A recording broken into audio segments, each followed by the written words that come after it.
Kuri uyu wa gatandatu hari urugamba rukomeye hagati y'amakipe abiri Rayon Sport na APR FC afitanye ubukeba kuva mu mwaka w'igihumbi 1995. Aya makipe arahura ku mukino wa 14 wa shampiyona za mu Rwanda Premier League kuri Stade Amahoro i Remera. Aya makipe yombi afite bamwe mu bakinnyi bafite ubuhanga bihariye. Muri APR FC Sibomana Patrick bakunze kwita Papi numwe mu bakinnyi bakomeje kwitwara neza atsinda ibitego bihesha ikipe amanota. Aho muri Rayon Sport kwizera Pierre ubuhanga bwe mu gutsinda kufra budashidikanywaho. Pierre kandi azwiho gutera amashoti akomeye.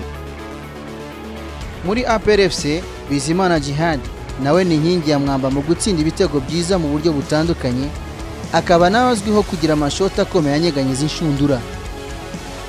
Muri Rayon Sport Nahimana Shassir ni rutahizamu ukomeje gushimisha abakunzi b'iyi kipe mu gutsinda ibitego bitandukanye mu ruga rw'amahina ndetse n'inyuma yarwo.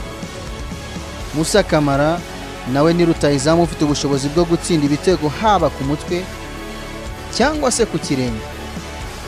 Ku ruhande rwa APR Bigirimana Isa nawe numwe mu bakinnyi bafasha APR FC kubona amanota.